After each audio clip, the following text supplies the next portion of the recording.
Depuis, il n'a jamais cessé d'être quelqu'un qui communique, qui parle, qui adore parler, qui parle très bien, vous allez le voir tout à l'heure. J'espère qu'il vous laissera le temps de poser quelques questions quand il aura commencé à répondre à quelques-unes. Or, l'image de Hermès aujourd'hui, comparée à ce qu'elle pouvait être il y a encore 10 ans, qui était une image de prestige, elle est aujourd'hui celle d'une entreprise moderne, internationale et très intégrée dans les mouvements de mode, quels qu'ils soient masculins ou féminins, alors qu'on aurait pu penser que c'était une entreprise qui produisait des vêtements, des objets d'une manière répétitive. Tout cela vient d'abord d'un travail d'équipe assez considérable et surtout d'un esprit artistique dont Jean-Louis Dumas Hermès est le représentant numéro 1 au sein de l'entreprise. Mais il y a à l'intérieur de cette entreprise des gens qui, chacun à leur niveau, que ce soit ceux qu'on peut voir travailler dans les ateliers dès 8h30 du matin, ou que ce soit ceux qui dessinent les foulards, ou qui conçoivent les couleurs, ou qui conçoivent les matières, des gens qui sont de véritables artistes. Le film qu'on va vous présenter maintenant vous en donnera d'ailleurs une meilleure idée. Je vais laisser donc la parole à l'image et ensuite Jean-Louis Dumas Hermès viendra répondre à vos questions. Je vous remercie.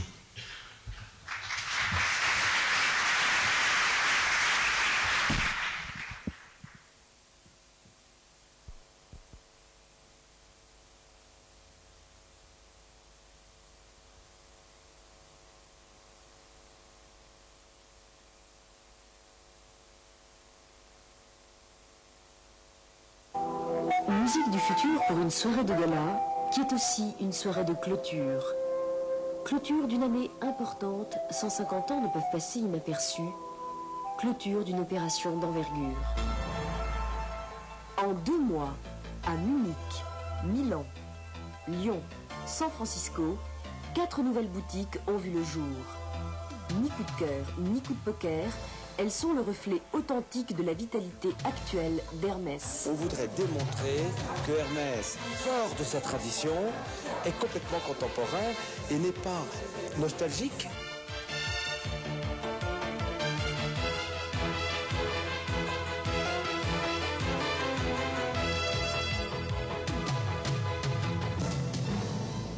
Choisir de nouvelles implantations ou remodeler les implantations existantes, pour Hermès reconnu et demandé aux 4 coins du monde, cela procède d'une éthique. Diffuser un style en respectant l'originalité de chaque pays, mais rester avant tout Hermès. Les Milanais doivent être à l'aise avec Hermès, donc entrer ici avec confiance, avec joie. Et surtout avec l'Allemagne qui est un problème très spécifique, il faut arriver avec beaucoup d'humilité. The quality surpasses any other quality of items sold in the United States, in the world. And second is customer service. Vous savez, je crois comme un credo, qu'on ne peut pas faire de la marchandise de vraie qualité en essayant de la vendre à des clientèles que l'on respecte si on n'approprie pas le cadre. Ajuster.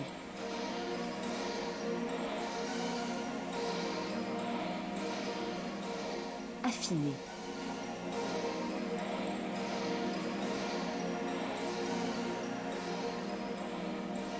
Choisir.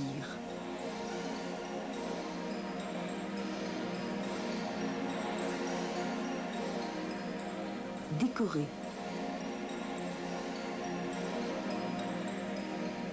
Conseiller.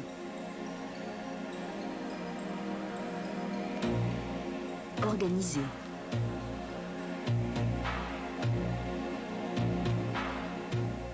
Informer.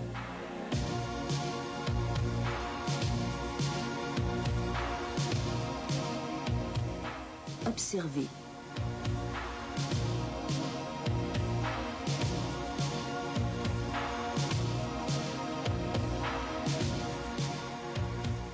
Au jour J moins quelques heures, ici, là, règne la même effervescence.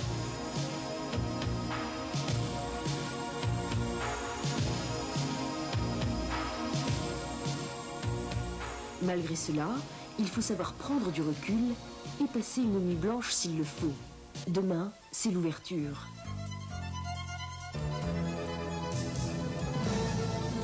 Chacun exprime sa passion.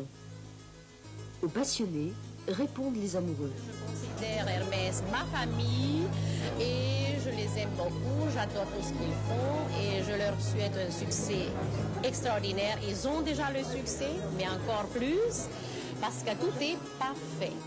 Côté court, journalistes, officiels, se pressent à ces rendez-vous de prestige dont ils se font l'écho élogieux. Ernest GmbH will work for the perfume with Mr. Goldsack.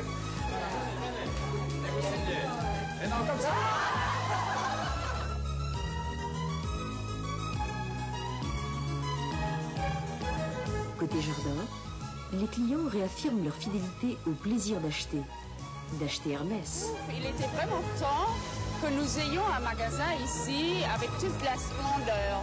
L'ambition d'une ville et de son maire, c'est d'avoir le plus grand nombre possible de grands magasins par leur qualité. Or, Hermès, c'est quand même la fleur.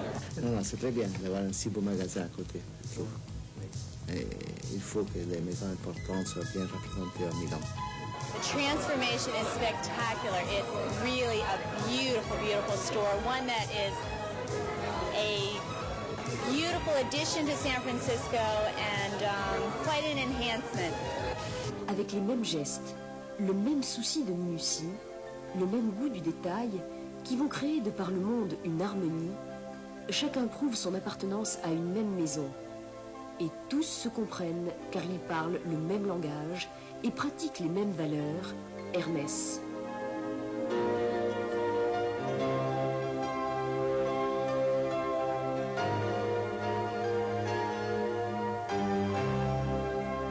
Être à San Francisco, après Munich, Milan et Lyon, c'est finalement formidable d'avoir terminé à San Francisco. Parce qu'après tout, ici c'est la ville de l'ailleurs. C'est une ville qui a rassemblé tellement de cultures. C'est une ville qui vit dans sa tradition et qui est pleine de futur. Et puis c'est la porte de cet océan Pacifique. Cette extraordinaire zone où il y a le Japon, où il y a Hawaï, où il y a Hong Kong, où il y a la Chine. Et j'espère que quand on se retournera sur ces 4 ouvertures un peu extraordinaires de la fin 87, on comprendra qu'Hermès a préparé une bonne base pour son succès dans les années, dans le siècle qui s'ouvre.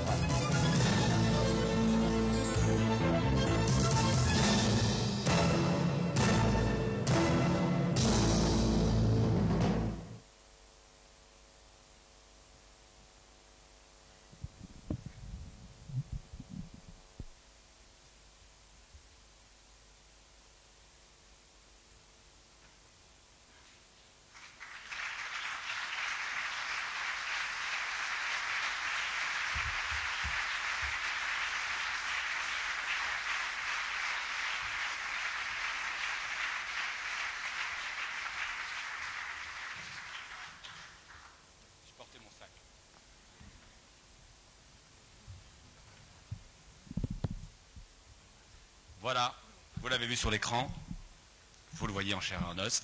Il faut remarquer que j'étais le seul avec un cheval dans les photos de la Cité de la Réussite.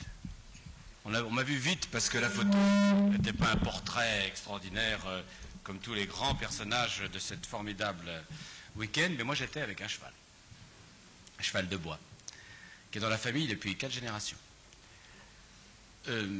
Est-ce qu'il faut que je parle maintenant ou est-ce que j'attends qu'on me pose des questions? Je ne sais pas.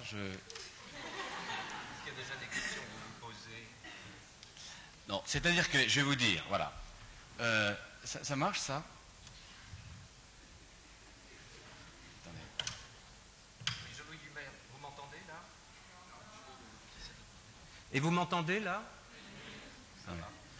Jean-Louis Dumaire est venu avec un petit matériel dans son sac. Non, c'est-à-dire...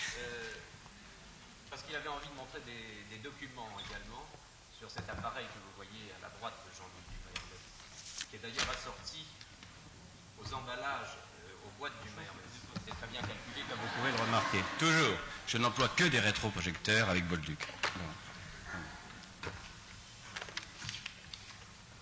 Non, je veux savoir s'il marche. Il a apporté des crayons aussi.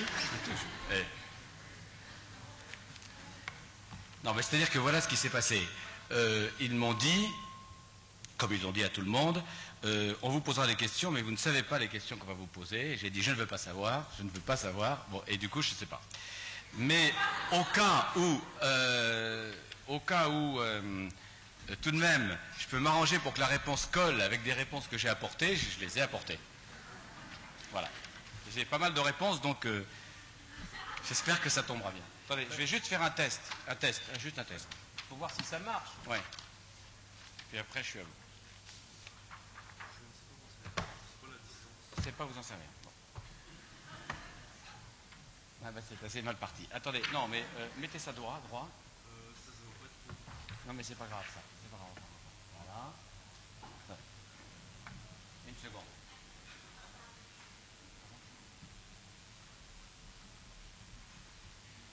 Oui, c'est bon. C'est bon, Jean-Louis.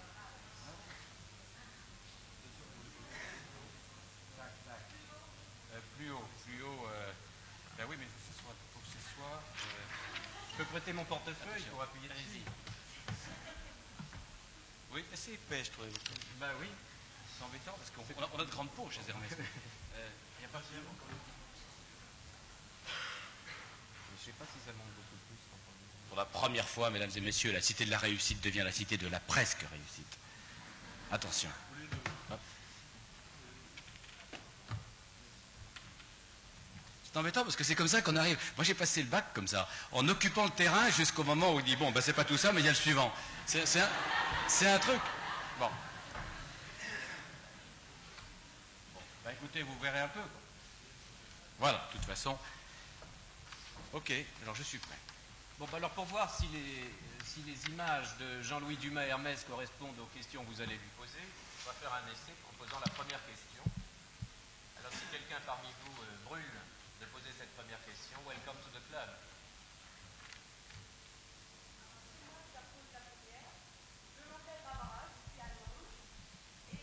C'est lui qui était signé. Vous avez fait avant temps, c'est-à-dire que vous avez eu notre âge et que la réussite a signifié pour vous à cette époque-là. Bon, alors ça commence mal, on peut éteindre la lumière tout de suite parce que j'ai pas la réponse. Bon, quoi, je veux dire, j'ai la réponse, mais je l'ai pas dans. Quoi? Bon, tant pis, je la laisse tout le temps, mais à 20 ans, oh ben moi j'ai eu une chance assez formidable parce qu'à 20 ans, c'était en 1958. Je suis né en 1938, comme les esprits brillants qui m'écoutent peuvent le déduire. J'avais 20 ans en 58. Et si je dois me souvenir quelque chose qui résume bien ce qui était, je me vois descendant les Champs-Élysées en courant parce qu'il y avait d'une part l'extrême droite, les jeunesses patriotico, comment il y en a un qui sévit encore là-dedans, je ne sais plus s'ils sont quoi, un vieux maintenant qui soutient Le Pen, bon, et ces gens-là étaient pleins de bérets rouges sur la tête.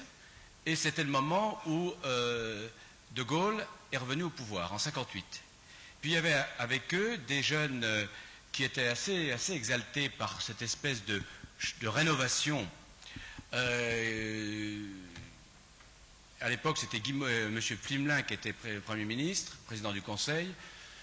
J'étais à Sciences Po, je me souviens donc courant avec des communistes qui étaient même très puissants, qui étaient tous en démonstration place de la Concorde, et avec une espèce de côté Bibi Fricotin, Rouletabille et futur Bernard Chapuis, reporter, j'essayais de courir entre l'un et l'autre pour essayer de voir, de comprendre.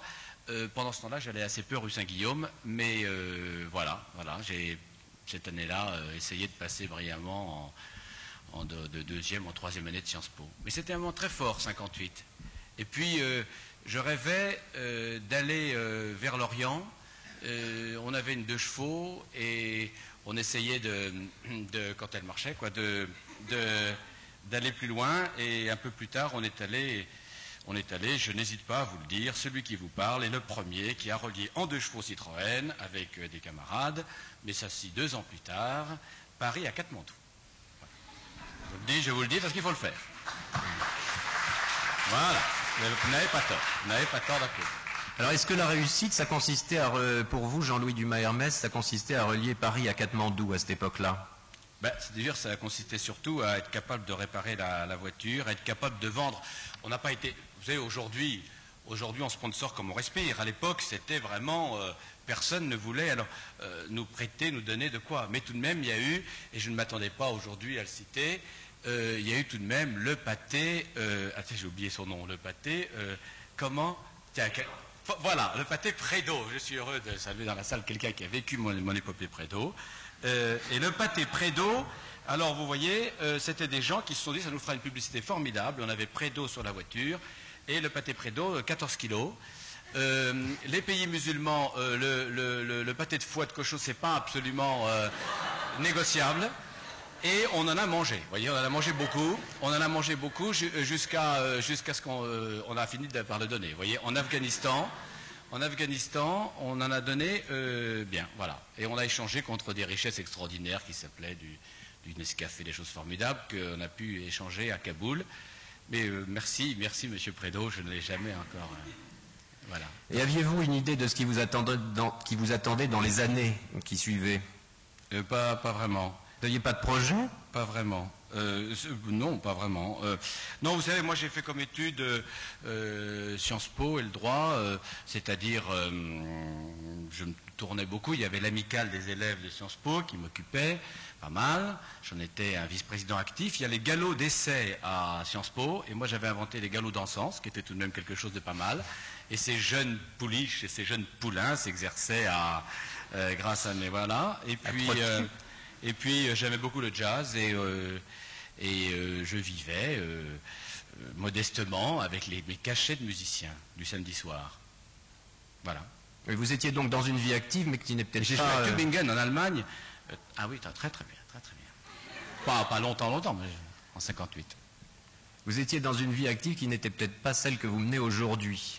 Oh, toujours du rythme, quoi, mais... Oui. À 2 chevaux à changer. Il n'y en a plus qu'un, quoi. Bien, donc nous voyons ce que représentait, nous avons essayé de voir ce que représentait pour Jean-Louis Dumas Hermès l'idée de réussite quand il avait 20 ans. Non mais c'était formidable, il faut savoir qu'on peut partir sur 58 pendant 2 heures, c'était fantastique. Quand le gouvernement est tombé, quand De Gaulle est allé à Alger et qu'il a dit je vous ai compris, quoi. Bon, en même temps, il y avait au niveau de la sexualité, il y avait une chose extraordinaire qui se passait en 58, quoi. Je veux dire, il faut savoir que jusqu'à cette époque-là, il y avait la presse audacieuse, c'était la Croix, c'était carrément limite, hein, c'était olé olé, parce que bon, non, alors il y avait un éclatement dans toutes sortes de domaines, et les voyages c'était pareil, parce que bon. Vous êtes allemande, je vous assure qu'en 58, l'Allemagne c'était encore prêt, mais quand nous avons dû traverser et arriver en Bulgarie, passer le rideau de fer, c'était complètement un exploit, mais dans la tête, en dehors d'attendre 2 jours à la frontière, mais c'était dans la tête, on était de l'autre côté. On avait vécu, on venait de vivre 56, 2 ans avant, où on avait vu des milliers de gens sortir de Hongrie avec une espèce de foi au cœur dingue. Et nous, là aussi, bien sûr, on se disait, c'est pas possible qu'ils restent là-dedans. Et traverser là, puis continuer à arriver en Orient, à Constantinople, Istanbul, c'était déjà plein de musique, d'odeurs. Aujourd'hui, il faut vraiment, merci Jet Tour, quoi. Je veux dire, il faut se promener à 3 heures du matin, et encore dans une rue perdue pour pas voir un touriste. Alors ça, c'était différent, très différent. Voilà, 58. Arton fait une musique. Voilà une réponse. Alors une autre question peut-être. Oui, vous n'avez pas d'image de la 2 chevaux à proposer à tout le monde si, ici. Si vous voulez. Oui, alors, d'accord. Autre question, s'il vous plaît.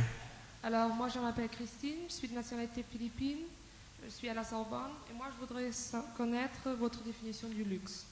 Ah ben voilà, alors là, c'est embêtant parce que c'est toutes mes réponses. Non, alors, il faudrait que vous choisissiez. Voilà, attendez. Eh bien. Voilà. Bon, alors, attendez. Oh, oui, merci. Ah bon, bah écoutez, je préfère partir. Il ne faut jamais partir sur un échec. Il faut toujours partir sur une victoire. Oui, on s'en va maintenant. Écoutez, M. Maxwell, parce que... Bon. Non, restez, je vous en prie. Oui. Ah bon. Jean-Louis, restez. Parce que c'est vous. Écoutez, c'est terrible, parce que je m'attendais à ça, et j'ai apporté... Je crois qu'il faut qu'on reprenne la question à la fin, parce que je ne sais vraiment pas. Vous savez, tiens, si, je vais vous montrer un truc. Attendez, alors là, c'est évidemment, j'aurais dû m'en douter. Le temps que je trouve, voilà. Je vais vous montrer une chose. Cette photo, je ne sais pas si elle passera. Bon. Vous voyez un peu? Bon. C'est à peu près 75 personnes, et c'est toute la maison Hermès. Les dirigeants de la maison Hermès, dans un séminaire que nous avons tenu à Deauville en septembre dernier, et qu'on a appelé la foire et le moulin. C'est-à-dire qu'il y a ici des gens qui sont tanneurs, là c'est quoi? Bon, là c'est notre dirigeante de Tokyo, là il y a un imprimeur sur soie, il y a tout le monde. Bon. C'est-à-dire il y a tous ceux qui fabriquent et tous ceux qui vendent, et on s'est mis ensemble et on s'est dit, essayons de comprendre le pourquoi, le comment, et de définir, de vérifier en tout cas une orientation stratégique pour les 10 ans d'Hermès. Donc si vous voulez, on a vraiment fait un exercice. Et au bout de ce séminaire, eh bien, la remarque qui m'est venue en tête et qui était un constat, c'est qu'on n'avait pas une seule fois employé le mot luxe. Voilà. Voilà ma réponse. Et on va reprendre après. Je pourrais continuer 2 heures, c'est pour ça que je m'arrête là. Et puis, une autre question. Oui, je crois qu'il y a d'autres questions qui vont permettre de... Je veux dire qu'on existe. Il ne faut pas confondre le goût du luxe et les goûts de luxe. Si vous voyez ce que je veux dire. On essaie de ne pas avoir des goûts de luxe. On essaie d'avoir profondément le goût du luxe. Mais là, attendez, on va revenir dessus. Le voyage en 2 chevaux, c'est le goût du luxe. C'est pas un goût de luxe. Par exemple. Alors, 3e question, s'il vous plaît. Bonjour, monsieur Hermès. Je m'appelle Olfa Boudiba, je suis tunisienne. Et j'ai une question à... Ah, pardon. Il y a quelqu'un qui s'est levé en même temps, Pardon. J'aimerais savoir comment vous parvenez à maintenir la tradition artisanale chez Hermès tout en vous adaptant à la concurrence internationale. Vous avez une réponse toute faite déjà? Ça s'approche. C'est-à-dire que, bon, il est certain que ce n'est pas du tout mon propos d'esquiver la question sur le luxe, bien entendu. Ce que j'ai voulu vous montrer, d'abord, c'est des hommes. Et plutôt que de donner ma définition du luxe, de la vivre avec vous en essayant d'en cerner un certain nombre d'éléments composants. Et l'artisanat en est un absolument, et c'est vrai que l'artisanat transporte avec lui tout un conservatisme. Les gestes qu'il faut transmettre de père en fils pour bien faire ne se marient pas facilement avec la Révolution. Et quand en 1958, on voyait la France être complètement reniée dans sa constitution, on pouvait vraiment, alors que moi j'étais en train d'apprendre le droit constitutionnel, on pouvait vraiment se demander où était son camp dans l'adoption de quelque chose qui mettait par terre la Constitution. Je veux dire, c'est tout de même très très fort, c'est la structure même de la collectivité où nous étions, ou au contraire de rester conservateur. Et dans l'artisanat, on trouve tout le temps ce choix. Alors, il y a tout de même des passerelles, et tout mon métier, dont je serais content qu'un jour on puisse trouver que c'est presque un art, parce que je crois qu'il y a un art dans la gestion des produits de luxe. Tout mon métier consiste, au fond, à vivifier l'artisan, à le rendre fier, à l'aider en lui donnant des matériaux, parce que si tout d'un coup vous avez vos mains extraordinaires, mais que, on a connu ça chez Hermès pendant la guerre par exemple, hein, il n'y avait plus de cuir. Alors on a fait des valises en carton, alors en dehors d'une opérette ou d'une chanson à la mode, ça ne va pas très loin, je veux dire, c'est pas terrible. Et il faut la matière, autant que la main. Alors déjà, il y a une façon de... Vous savez, c'est une humiliation pour un artisan d'être réduit à travailler sur un matériau qui n'a plus rien à dire. Alors il sent bien que ce qu'il a appris, il le fait sur un... C'est presque une honte pour lui. Donc il y a différentes façons d'aider l'artisan, moralement et puis pratiquement. Il y a aussi de le payer. Bon, il est certain que les prix d'Hermès sont très chers. Il est certain aussi que les artisans d'Hermès aimeraient peut-être être payés le double, mais ils ont été tout de même dans une évolution salariale qui fait qu'aujourd'hui, ils sont encore là. Or, il est dans les pays que je connais bien et que j'aime tendrement, comme par exemple les pays de l'Asie du Sud-Est ou l'Inde, vous savez, vraiment le message numéro 1 que j'ai eu l'occasion de passer à des dirigeants indiens, c'est de dire « payez vos artisans ». En Inde, si vous voulez, un artisan est payé très très peu cher, c'est-à-dire que on trouvera facilement un brodeur, un tailleur sur pierre, un type extrêmement raffiné qui est payé, bon, les équivalents sont difficiles, mais moins de 100 francs par mois. Et donc, en n'hésitant pas à payer bien l'artisan, alors vous déclenchez un phénomène très intéressant d'ailleurs. Ça, c'est la récompense. Vous déclenchez un prix de revient élevé, donc un prix de vente élevé, et vous sélectionnez une clientèle qui doit s'y reprendre à 2 fois avant d'acheter votre produit, mais qui va le chérir d'autant plus que, le mot est bien trouvé, c'était pas gratuit. Voilà. Alors ça, c'est une chose, c'est l'artisan. Mais en même temps, si tout d'un coup vous vous transformez en musée des arts et traditions populaires, youpi, vive la fabrique ancienne, vous commencez à tourner en rond. Et c'est là qu'intervient tout l'autre versant, qui est l'innovation, c'est les idées. Il y a une phrase que j'ai lue de M. Beffa de Saint-Gobain qui a dit « Il faut démoder chaque matin, vouloir démoder chaque matin ses produits ». Ça, je trouve ça absolument génial. Bon, cette volonté, vous savez, on nous dit toujours chez Hermès, vous n'êtes pas dans la mode. On se démode finalement beaucoup plus vite que les gens de la mode. Et en même temps, un peu comme la mer qui est toujours là, mais qui fait des vagues constantes, en même temps, nous sommes les mêmes. Alors, c'est-à-dire qu'il y a une espèce de double vibration. Mais si vous voulez, puisque ça y est, il ne faut jamais me lancer sur ma jeunesse. En 58, quand j'étais batteur de jazz, bon, il est certain que vous marquez un rythme constant, il n'empêche que la mélodie, et quand on commence Sunny Side of the Street, jusqu'à la fin de l'air, c'est une harmonie, il y a une entité qui se crée. Et c'est toujours ce jeu entre le rythme continuel de la nanoseconde et puis l'immensité, l'intemporalité. Et ça s'appelle l'innovation dans un style. Ça s'appelle le style. Et donc c'est ce rapport qui arrive à faire, je crois, parfaitement vivre. Alors photo. Jean-Louis, pendant que vous cherchez la photo, il y a aussi l'idée dans la question qui a été posée de résistance à la concurrence internationale. Est-ce que justement ce côté artisanal n'est pas une façon de résister à la concurrence internationale dans la mesure où il y a un know-how qui est irrécupérable ailleurs? Absolument. Bon, alors une des clés, Hermès, c'est un autre chapitre, hein. J'en retire ma photo, bon, parce que c'est un autre chapitre. Mais si vous voulez, le marché d'Hermès, il est complètement hémisphère nord, bon, donc il est vaste, il n'est pas hémisphère sud, parce que malheureusement Hermès ne peut pas avoir l'affront de vendre à des gens qui ne peuvent pas acheter. Et il y a, malgré tout, il y a beaucoup de pays au monde où les gens peuvent acheter Hermès, et Hermès essaye de s'implanter partout. Et pour que plus on s'éloigne de sa base, pour rester soi-même, eh bien, il faut être unique. Alain Delon fait un malheur au Japon parce qu'il est tout de même assez particulier. Et c'était le cas, 20 ans avant lui, d'un Gérard Philippe qui en Russie avait été un acteur extrêmement aimé, ou Sarah Bernard en 1800, parce qu'aux États-Unis, dans les années 1890, tout le monde avait connu Sarah Bernard parce que non seulement elle était une grande actrice, mais elle avait une jambe de bois. Bon, mais c'est vrai, ça aide elle était unique. Bon, le caractère unique. Non, mais pardon, je n'ai peut-être pas pris mon bon exemple, mais ce que je veux dire, c'est que Hermès se doit de développer son unicité pour et parce qu'il est international. Alors, je voudrais vous montrer, une seconde, des photos que j'ai apportées. Bon, c'est peut-être pas la meilleure, mais quoi, bon, c'était il y a 3 semaines.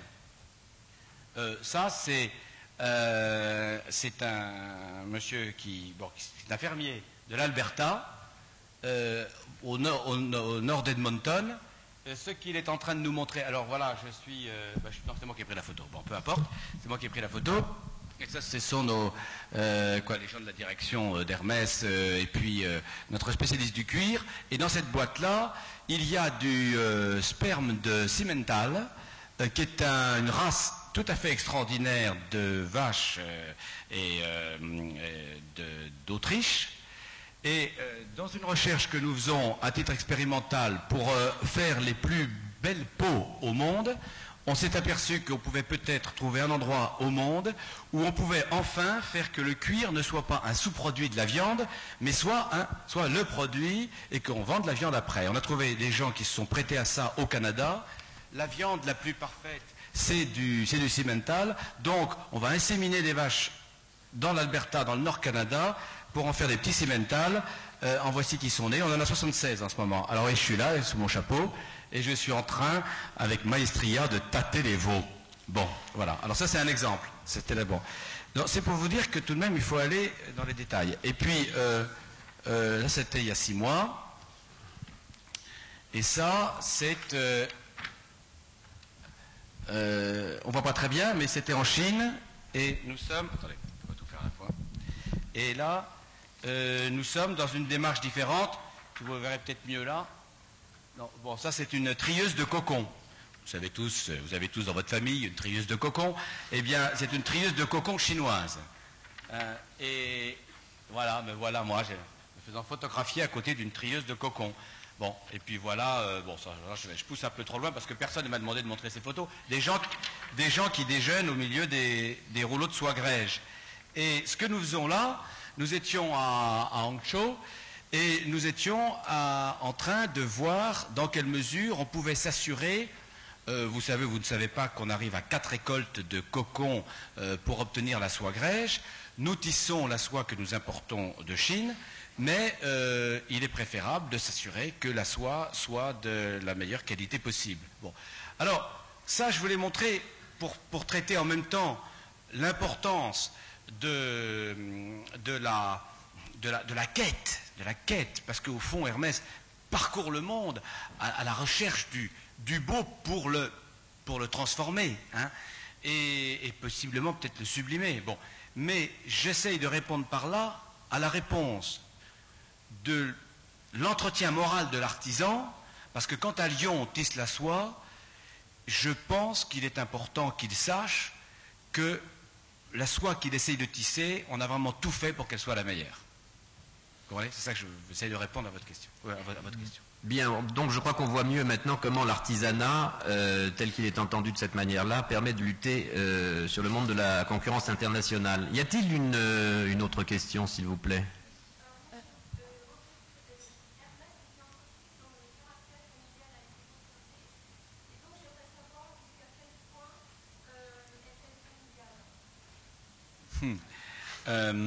Jusqu'à quel point, je ne sais pas s'il faut mettre des points, ou alors peut-être des points de suspension, dans une entreprise de famille, jusqu'à quel point, dire, le capital de la société est à 90 et quelques pourcents entre les mains du descendant. C'est une affaire familiale en ce sens que, oui, son capital est détenu par une famille en ligne droite depuis son fondateur. Bon. Je dirais, c'est drôle parce que bon, c'est une question que j'ai régulièrement, et notamment à l'étranger. Et depuis quelque temps, je m'entends répondre, notamment aux États-Unis, we are a family business, et je dis not particularly meaning that it's family managed or it's blood family business, but there is a spirit, a family spirit. Et ça, que ce soit à Hermès Japon, à Hermès USA, où que ce soit, et à Hermès Paris bien sûr, au fond c'est l'esprit de famille qui me semble la caractéristique la plus importante. En ce moment on vit dans un manichéisme, affaire de famille ou pas, les raiders, les managers qui chassent les dirigeants familiaux, et puis c'est pas si simple. Je crois que Hermès est géré par des gens qui ont l'esprit de famille. Certains sont membres de la famille. C'est secondaire à la limite. C'est secondaire. Ce qui compte, c'est l'esprit de famille. Je pense que ça se traduit par beaucoup de choses. On a une façon de se consacrer à une affaire, quand on a l'esprit de famille, comme on se consacrerait à une terre. On a une façon de se prolonger dans son action, d'y penser un peu tout le temps. Il y a métro, boulot, dodo. Chez Hermès, c'est un petit peu métro, je pense à Hermès, boulot, bon, et dodo, je me réveille en pensant à Hermès. On est un peu pris chez nous, hein, et tout le monde y est. Alors il n'y a aucune différence. Et bien sûr, il y a des gens de la famille qui ont des postes différents dans la hiérarchie, et les managers sont dans la hiérarchie au-dessus de certains, en dessous. Je suis absolument contre les affaires de famille ou quoi contre, où Paul s'occupe de la publicité, Alfred des comptes, mais quoi, M. Benetton hier soir a montré que ça peut réussir. Je ne sais pas, chacun son truc. Hein. Une autre question ? Oui, je voudrais revenir un petit peu sur cette question. Vous avez choisi plutôt l'indépendance au sein de la société Hermès. Vous ne risquez pas un jour, pour des besoins de croissance très importants, de voir quelqu'un qui vienne en dehors de la famille et qui prennent la tête de la société et qui vous fassent vraiment... Vous savez, en ce 200e anniversaire, sans entendre dire « est-ce que vous avez envie qu'on vous prenne la tête ?» je serais ravi qu'on célèbre ça dans 200 ans, mais pour le moment, je préfère... effectivement, c'est comme le curé à la messe, le péché, je suis contre, je suis plutôt contre, c'est normal. Bon, mais il faudrait que beaucoup de choses arrivent avant ça. Le fond de votre question, c'est l'indépendance, et alors là, je vous réponds, je crois très sincèrement que Hermès a été, moins aujourd'hui, mais a été pendant beaucoup d'époques de sa vie, un peu comme le saumon qui remonte la rivière, c'est-à-dire à contre-courant. Vous savez, il y a des époques, disons dans les années 50-60, où le plastique régnait partout, du moment que c'était en produit, du moment que c'était pas en produit naturel, la laine, voilà, le coton, non pas, alors le cuir, tout ça. Et dans ce climat-là, de rester comme ça, sans licencier son nom, comme le faisaient les jeunes débutants Saint-Laurent-Cardin, en disant, moi je fais mon boulot, comme ça. Bon. C'était une espèce d'audace à contre-courant. Qu'est-ce qui a permis de résister une entreprise? C'est un peu un fétu de paille, on essaie de prendre des décisions, mais elles sont terriblement prises par la collectivité, par le ton général, avant que vous le décidiez. Bon. Ce qui a permis ça, c'est l'indépendance.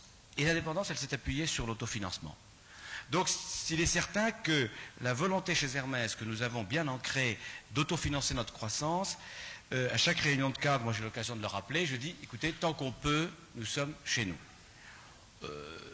On a un peu un côté village d'Astérix chez Hermès, et il y a des moments où les Romains ont plus ou moins envahi la Gaule, mais on se garde la marmite et on n'a pas besoin d'un banquier ou de quelqu'un pour nous la payer. Alors peut-être qu'un jour ça arrivera, et je n'ai que sympathie pour les banquiers, mais je préfère tout de même équilibrer le rapport, et un coup tu me donnes, un coup je te donne, vous voyez, comme ça, pas obligatoirement toujours et garantir l'indépendance. Alors, il se trouve que l'actionnariat, ça peut être constitué de gens extérieurs qui comprennent parfaitement, parce qu'ils ne sont pas complètement idiots, que leur intérêt, c'est pas de tuer la poule aux œufs d'or. Donc je ne vais pas dire d'avance que tout étranger est à exclure, ça serait idiot. Mais il faut garder ce souci d'indépendance pour être soi-même en dehors des tendances extérieures, qui sont d'une puissance énorme, énorme. Donc pour le moment, Hermès ne change pas de main et ne perd pas la main. Autre question? Bonjour, je m'appelle Cornelia, je suis allemande et étudiante à la Sorbonne. Et je voudrais savoir quelle est votre stratégie de développement. Elle est, au fond, un peu, si je prendrais une image, elle est très simple. Si je prenais une image, c'est que quand vous montez à l'assaut d'un sommet, eh bien vous préparez, vous économisez vos forces parce que vous savez que vous en aurez besoin au fur et à mesure de la course, et puis vous essayez, je croyais que je pouvais faire deux choses à la fois mais j'arrive pas, et puis vous essayez de ne pas trop dévier, parce que si vous montez tout droit, vous allez peut-être vous faire mal. Si vous montez en descendant un coup sur deux, vous allez perdre du temps. Alors vous trouvez le chemin qui vous amène jusqu'en haut. Ça, mon dessin est complètement nul, mais c'est pas grave, ça vous permettra en tout cas de voir que notre stratégie, c'est d'atteindre, en sachant qu'on n'y arrivera jamais, la perfection. Alors évidemment, c'est un petit peu ambitieux, on est là si vous voulez, vous voyez, j'ai commencé. Et Hermès pourrait très bien, à ce stade-là, se dire « Oh, mais on va aller acheter autre chose, on va aller monter d'autres montagnes en même temps. » On pourrait folâtrer. Alors, on trouve ça finalement pas bien, de folâtrer, et on essaye d'avancer aussi droit que possible, pour ne pas perdre du temps, et puis pour accumuler ses réserves, pour en avoir toujours d'avance. Bon. La stratégie d'Hermès, elle est donc de maîtriser notre produit, toujours, parce que depuis, j'ai tendance quelquefois à partir de 78 où j'ai été nommé président. C'est un tort, mais en ce qui me concerne, évidemment, ça me touche plus. Bon. Mais depuis 11 ans, Hermès s'est fait mieux connaître notre agence de publicité, etc. On a fait briller, mais si vous remarquez, on a tout le temps essayé de ne pas faire une politique d'image. Nous avons essayé de faire une politique de produit, c'est-à-dire que nous faisions de la publicité, mais nous la faisions autour du produit. Bon, il y a une image qui est restée célèbre, je ne sais pas si je la trouverai là, qu'on a sortie en 79 et qui représente une jeune fille en blue jeans avec un carré de soie autour du cou. Bon, et ça avait vraiment à l'époque beaucoup marqué les esprits. Mais ce n'était pas l'image, c'était l'image d'un produit. Bon, nous avons donc fait une politique de produit à destination d'image et de communication pour montrer qu'il y avait de la jeunesse, il y avait du dynamisme. Je dirais que depuis Deauville, dont je vous parlais tout à l'heure, nous avons décidé de réorienter et de continuer pour les 10 ans qui viennent en étant complètement maîtres de ces produits. Parce que nous sommes à la fin du siècle, que le vent souffle, et il va souffler de plus en ce moment il souffle chaud, comme dans toutes les fins de siècle. Puis tout à coup, il va souffler froid. Pas moi qui ai inventé que l'art moderne est arrivé, chouf, à raser toutes les terminaisons bourgeoises Louis-Philippardes dans l'ameublement, dans tout, dans la fin du siècle. Pas moi qui ai inventé les révolutions à la fin du XVIIIe, au moment où Louis XV, Louis XVI, c'était le pouvoir absolu, puis clac, le vent glacé est arrivé. Et le vent glacé va souffler au début du XXIe siècle. Bon, personne ne sait d'où. Ce que je sais, c'est qu'on a intérêt à s'accrocher aux branches et qu'on a intérêt à s'appuyer. C'est pour ça que la dame qui trie les cocons, il ne faut pas qu'on la largue, ce n'est pas le moment. Donc, maîtriser les produits, c'est une stratégie de... Je suis un petit peu, alors je reprends mon exemple, mon petit dessin vaseux, je suis un petit peu comme un guide de montagne, mais qui ramasse, vous savez, les murs, ou pas les murs, qu'est-ce qu'il y a, les myrtilles en route, vous voyez, pour avoir toujours de la réserve, et puis qui essaye d'entraîner constamment ses muscles, parce que ça sera de plus en plus dur. Et puis à un moment, ça sera de nouveau facile. Encore une question? Bonjour, je m'appelle Sonia, je suis aussi allemande et je voudrais bien savoir quelles sont votre exigences de qualité. Écoutez, d'abord, je tire un vaste coup de chapeau à l'Allemagne, parce que dans ce domaine, moi qui ai vu, j'ose pas dire, mais j'ai vu une démonstration sur une automobile d'une marque française qui était faite à des Allemands à Stuttgart, et il y avait un film vidéo et on voyait cette voiture arriver, c'était il y a 4 ans, et il y avait un ingénieur en blouse blanche de la marque française d'automobile bien connue et bénéficiaire, et qui disait, vous me direz c'est une banalité aujourd'hui, et qui disait, et en plus, il y a le lève-glace automatique. Électrique. J'ai trouvé que dire ça à des Allemands qui l'avaient depuis à peu près 14 ans, c'était peut-être pas... Bon, alors, je dis bravo parce que les Allemands ont non seulement une réputation de contrôle de la qualité, mais ils ont su en transférer l'image. Or, les Français ont à leur manière un sens de la qualité étonnant. Il est en revanche beaucoup moins méthodique, et c'est à cet égard beaucoup plus subtil et beaucoup plus délicat pour une maison comme la nôtre de contrôler. Nous avons chez Hermès des constats quotidiens de dérapage sur la qualité. Et pourtant, nous n'avons, jusqu'à tout récemment, nous n'avons pas de contrôleur de la qualité. Nous nous sommes toujours appuyés, je pourrais prendre un cycle simple, la fabrication du sac Kelly. Bon, les pots sont achetés chez le tanneur et nous trions sévèrement, très sévèrement. C'est-à-dire que nous ne prenons pas plus que 10% de sa production. Quand les pots sont arrivés, il y a encore 2 sélections, c'est-à-dire le contremaître de l'atelier va sélectionner ce qui va lui aller, et puis ensuite l'ouvrier a encore le pouvoir de dire non, cette peau ne me va pas quand elle passe à la coupe. Le travail est fait, l'ouvrier se contrôle, il l'a fait, soit il l'a fait seul, la pièce, soit il le fait en équipe de 2 ou 3, et ils se répartissent les tâches, ça dépend des modèles. Là encore, si un truc ne va pas, ils le disent. Et puis ça arrive, le sac est terminé, et puis il est mis sur une étagère, il passe par bon, on lui donne un nom, une identification, il a déjà la marque de l'ouvrier qu'il a faite, avec l'année, et puis il est remis à la vente. Si le vendeur ou si le magasin voit qu'il y a un problème, il dit écoutez, vous m'avez envoyé un sac qui est impossible. Et puis ensuite le client, et la plupart du temps c'est le client qui crie le plus quand il s'aperçoit qu'il y a un défaut, parce que évidemment, et ça arrive. Il n'y a pas de contrôleur là-dedans, c'est tous les acteurs de la naissance, de la gestation du produit. Alors c'est un système qui est formidable, parce qu'il se passe un plus. Il n'y a pas que du contrôle, il y a aussi de l'apport. Et je veux dire par là que c'est presque moral. Quand on fait quelque chose et qu'un autre vous contrôle, j'ai vu ça dans par exemple les fabricants de champagne. Il y a des gens qui sont là et qui passent leur journée à voir s'il n'y a pas une petite particule en suspension dans le transparent du champagne. Les autres sont déchargés de cette tâche. Et je ne dirais pas qu'ils se moquent de la qualité, mais en tout cas, ils ne sont pas dans les mêmes rapports personnels de responsabilité.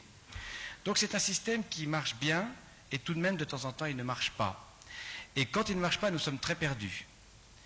Et nous essayons de trouver des solutions. Je dirais qu'Hermès vit sa qualité, mais bon, comme des gens qui ont un mariage heureux vivent leur mariage chaque matin. Il faut tout le temps réussir, mais c'est jamais assuré. Mais on va très loin comme ça. Une autre question, s'il vous plaît? Oui, j'aimerais bien poser une question, mais un peu différente. C'est-à-dire, j'aimerais savoir quel rapport vous établissez entre le luxe et la faim dans le monde. Entre le luxe et la faim dans le monde. D'abord, je vous dirais qu'il y a un rapport. Il y a un rapport parce que tout est en rapport avec tout et que je souffre beaucoup quand on nous ramène, nous Hermès, à un secteur complètement réduit, qui serait par exemple le monde qui n'a pas faim, mais ça va beaucoup plus loin. On nous met sur Neuilly, Auteuil-Passy, point final. Bon, c'est encore plus réduit. Je pense que Hermès est un petit avatar d'une grande aventure qui s'appelle la route de la soie, qui s'appelle le voyage de Magellan ou de Christophe Colomb. C'est un avatar de l'échange entre les hommes. Un jour, si je vous parle des cocons de Chine, c'est bien parce qu'un jour, l'art de comprendre qu'un mûrier pouvait être mangé, pouvait avoir ses feuilles mangées par un bombix et qu'il allait en sortir un fil jusqu'au moment où c'était sur les épaules de tels princes régnants de millions et de milliers de kilomètres. Il y a eu des échanges, il y a eu des routes et des caravanes, et que je crois que la paix ne se construit qu'à travers l'échange. Et si on peut penser que la faim est tout de même fille de la guerre, je dirais que le métier que je fais, fils de l'échange, appartient plutôt au camp qui peut lutter contre la faim, même si le trajet que j'ai évoqué à l'instant, je le mesure, parce qu'on parle de secteurs tout à fait différents, ne semble pas absolument un trajet direct. Mais le lien est là. Plus les échanges se feront à travers le monde, plus, je crois, la guerre s'éloignera. Bon, ça c'est une chose. Il y a aussi quelque chose qui peut peut-être plus vous choquer. Si je vous montre tout à l'heure une réponse à une question que vous ne m'avez pas posée, vous y verrez le mot Maharaja. Je pense que les problèmes de la faim sont terribles et sont le résultat d'une situation d'injustice dans la répartition économique dans le pays. Il y a des causes globales, des termes de l'échange, qui font que, quels que soient les efforts de plein de pays aujourd'hui dans le monde, ils ne peuvent absolument pas payer les intérêts des dettes qu'ils ont collectivement. Mais au sein même de la richesse du pays, il y a des inégalités de richesse. Ces inégalités de richesse font que des gens se nourrissent pendant que d'autres ont faim.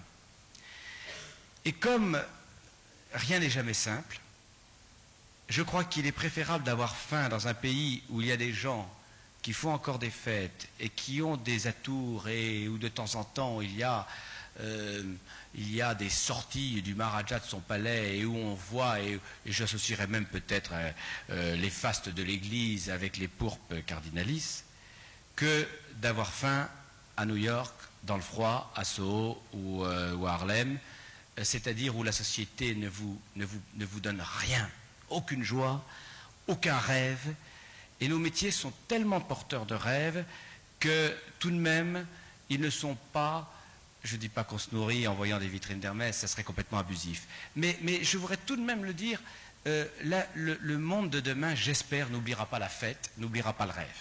Et nous vendons du rêve. Alors, voilà, vous allez me poser une question un peu difficile. Est-ce qu'on peut passer à une question facile? Oui, je m'appelle Christine, je suis française. Et j'aimerais savoir quelle image vous voulez donner d'Hermès. Et j'aimerais savoir aussi si vous pouvez préciser un petit peu vos actions en communication. Écoutez, l'image que je veux donner d'Hermès, comment dire, c'est celle d'une entreprise, bien dans sa peau. Non, c'est vrai. L'image que je veux donner d'Hermès, c'est une image identique, quel que soit le lieu. Ce que vous avez vu dans le petit film, on vous a montré ce film-là, on aurait pu en montrer d'autres. C'est un film qui portait uniquement sur les structures, les magasins. Vous avez remarqué qu'il n'y avait rien sur comment on fait, sur comment on vend, c'est très important. Et c'est important de parler des structures parce que l'architecte d'intérieur qui conçoit ces magasins, à chaque fois l'adapte au volume, au lieu, à l'esprit, et en même temps fait de l'Hermès. Ce qui est donc ma première réponse, c'est que l'image que je voudrais donner d'Hermès, c'est une image cohérente. Il ne faudrait pas que sortant de cet amphithéâtre, et moi je suis une toute petite partie d'un ensemble qui s'appelle Hermès, vous voyez un produit Hermès et que vous voyez une vitrine ou que vous voyez un visuel de publicité et que vous y voyez des différences. Et pourtant, il ne faut surtout pas être monolithique. Donc on change tout le temps. Tenez, regardez. Il faut qu'on marie des choses pas faciles à marier. Il faut qu'on marie ça. Attendez, je vais commencer par ça. Qu'on marie ça, c'est-à-dire, bon, hop, j'ai apporté des foulards, histoire de vous en vendre quelques-uns, là, bon. Il faut qu'on marie ça, bon, ça, et puis il faut marier ça. Ça, c'est un... Regardez, touchez. Beau, hein Tenez. Tac, touché. C'est pas formidable, ça? Bon, tout est dans la... Non, que c'est blanc. Tout est dans le toucher. Bon, ça, tout est dans l'œil. Eh bien, il y a des liens, pourtant. Parce que ça, c'est dans l'œil. D'abord, quand je vous montre ça, vous voyez une image. Hein? Tandis que là, il n'y a pas d'image. Ça, c'est un agneau formidable qui est tanné à Millau et qui est d'une douceur, et c'est extraordinaire. C'est une peau qu'on ne peut juger qu'avec la peau. Eh bien, on s'aperçoit que là aussi, il y a un toucher. Et quand on se donne la peine de tisser cette soie spéciale, ce twill d'Hermès, c'est pour son toucher. Bon. Donc, il y a des liens. Et ce que nous essayons de faire chez Hermès, c'est tout le temps trouver des passerelles. Et quand quelque chose, bon, un parfum, bon, mais quand nous faisons notre dernier parfum, l'eau d'Hermès, dans une bouteille de cristal, c'est parce que nous voulons toujours rappeler que la force du cristal a déjà une connotation Hermès, et bien sûr, il y a la fragrance, il y a l'odeur. Et cette espèce d'appel au sens combiné, continuel, Hermès, ça ne se voit pas seulement, ça ne se sent pas seulement, ça ne se touche pas seulement, c'est l'ensemble. Ça ne se mange pas, c'est la seule chose. Vous rendrez là, tout de même. Presque je vous ai dit des prix de revient, pas abusé tout de même, des bonnes choses. Voilà. Je casse presque tout. Hein. Oui, on va voir si... Attendez, vous avez une autre question, c'était, vous avez demandé. Alors, ah oui. Alors, au fond, ça c'est tout un chapitre. Comment communiquer? Comment communiquer en... D'abord, il y a un problème de langue. Parce que moi, je voyage beaucoup, mais en fait, dans 3 zones principales, les États-Unis, l'Europe et l'Asie, mais là, on est au contact de beaucoup de langues. Comment communiquer et quoi montrer? Et bien sûr, on se simplifie la tâche avec des outils de communication que je viens d'évoquer, assez peu nombreux, mais tout de même, pour ne pas être monolithique, il faut les varier. Alors, très rapidement dit, nous en avons des comme tout le monde, et on en a des pas comme tout le monde. Peut-être ceux-là qui seront peut-être plus intéressants pour vous. D'abord, le pas comme tout le monde, ce sont nos vitrines. Hermès attache à ces vitrines une importance formidable. C'était vraiment... chez nous, la vitrine, c'est un art. D'abord, c'est un peu chez Hermès que c'est né, avec une femme merveilleuse, qui est restée 50 ans chez Hermès, et qui a été suivie par une collaboratrice qui l'est tout autant. Et c'est un émerveillement. Alors c'est un rôle de communication, c'est même la seule chose qui est gratuite chez Hermès, c'est d'aller voir les vitrines. Et on entre déjà dans le monde d'Hermès en regardant les vitrines, et puis c'est Donc c'est extérieur, mais c'est intérieur. Je vous assure que quand il y a une nouvelle vitrine chez Hermès, nous descendons la voir, et ça se passe à New York, ça se passe à San Francisco. Et ça, c'est très important parce que celui qui a la responsabilité des vitrines chez Hermès, il fait rêver. Alors il y a des trucs complètement délirants, je ne pourrais pas vous dire, en ce moment on n'arrive pas à suivre. Alors on a quelqu'un qui commande un sac, on lui dit non, il faut attendre un an, et puis dans les vitrines on voit des sacs des couleurs folles, et ils disent je le veux, monsieur, vous plaisantez, il y en a un pour la vitrine, on ne va pas le retirer. C'est vraiment un acte de communication et de rêve. 2, on a un magazine. Et d'ailleurs, c'est ce qui fait que Bernard Chapuis tout de même est très embêté depuis quelque temps, parce qu'on lui fait une concurrence redoutable. Mais nous avons tout de même un magazine qui s'appelle Le Monde d'Hermès, qui tire à 205 000 exemplaires, en 3 langues, 143 pages, 42 pages de publicité, parce qu'on vend la pub. Il coûte 50 francs, et vous pourrez le trouver dans les kiosques pas longtemps, parce qu'il sort qu'une fois par an, au mois de septembre. Quoi, vous l'avez peut-être déjà trouvé. Et ce magazine, c'est très important. D'abord, c'est un bulletin de paroisse pour nos clients et pour les gens de chez Hermès. Et puis, c'est une obligation d'approfondir ce que nous voulons, parce que nous ne parlons que des facettes d'Hermès. Donc là encore, c'est une communication par un magazine 205 000 exemplaires, 1 million de lecteurs au total à peu près. Hein. C'est quand même assez important. Autre aspect de la communication, je crois, d'Hermès, c'est... et puis le reste, c'est banal, la publicité, etc., comme tout le monde. C'est ce que nous appelons les thèmes globalisants. Un peu chaque année, nous rassemblons, nous donnons un thème qui est pour toute la maison. Et alors il y en a où on tombe comme tout le monde. En ce moment, on célèbre la France du côté bicentenaire de la chose. C'est pas absolument original. Mais on le fait à notre façon. D'ailleurs, les hôtesses de cette les charmantes hôtesses de cet après-midi portent un foulard qu'on a fait à l'occasion de ça. Bon, mais dans le cadre d'un thème qui était Vivre la France. Le thème de l'année dernière, c'était l'exotisme. Le thème de l'année d'avant, c'était l'année feu d'artifice. Le thème de l'année prochaine, vous ne le saurez pas. Bon, mais non, parce qu'on y travaille, il faut savoir qu'on a 2 ans d'avance dans les dessins de carré. Donc actuellement, les dessinateurs de carré sont complètement dans le thème de l'année 92 ou de l'année 93, que nous connaissons déjà. Ça enrichit tout à fait les dessins d'intemporel. Vous savez, quand on marche dans le désert, c'est pas rien, hein, c'est une espèce d'éducation formidable du corps et de la tête. Tout ça est passé sur l'image d'Hermès. On en a reçu plein. Alors c'est toujours pareil, je ne peux pas parler de communication sans parler de ce qui va vers l'extérieur et de ce qui va vers l'intérieur. Bon, c'est un échange continuel. Il y a tout de même 1700 personnes dans le groupe Hermès. Puis alors, il y a un dernier... Bon, tous ces thèmes, ça c'est très important. Puis un dernier point, ça en fait déjà 4, oui, c'est pas mal parce que les autres ne les ont pas tellement, c'est, comment dire, bon, j'appelle ça le mécénat, mais mécénat par rapport au sponsoring. En fait, vraiment, on essaie de ne pas faire de sponsoring. C'est le mécénat, et ça, c'est encore quelque chose, ça part du principe que les artistes, dans cette société d'aujourd'hui, ont la possibilité de vivre entièrement leur vie d'artiste sans connaître l'entreprise. Et l'entreprise a la possibilité de jamais connaître un artiste. En dehors de quelques, dans l'échelle sociale, mais les types qui travaillent, ils ne connaissent pas un peintre, ils ne connaissent pas un sculpteur, ils ne connaissent pas un poète. Bon. Première idée, c'est d'essayer de marier. Mécène était un monsieur qui avait une maison si belle et la qualité des mets était telle qu'elle charmait et elle inspirait les poètes. Puis quand vous voyez Cézanne, il a peint la montagne Sainte-Victoire pendant toute sa vie. Et nous nous sommes dit peut-être qu'Hermès peut être la montagne Sainte-Victoire de peintres, de sculpteurs. Pourquoi pas les faire réagir sur nous? Alors ça s'est fait de façon tout à fait... Vous prenez Édouard Bouba, par exemple, photographe, grand photographe. Édouard Bouba a passé 4 mois à travers le monde d'Hermès, à Limoges, et je lui avais simplement demandé d'essayer de saisir la ligne droite entre l'œil de l'artisan et sa main. Vous savez, c'est extraordinaire, parce qu'il y a cette ligne absolument droite, bien sûr. Et j'ai d'ailleurs quelques photos. Et il a photographié, bon, c'est, je ne sais pas si j'ai les meilleures, mais c'est quelques-unes là, il a photographié ces gens d'Hermès en train de travailler. Mais quand on est photographié par Édouard Bouba, je vous assure qu'on s'en souvient. Ces photos, un jour, paraîtront peut-être dans un livre, mais pour le moment, elles sont là que pour nos murs. Elles n'ont pas...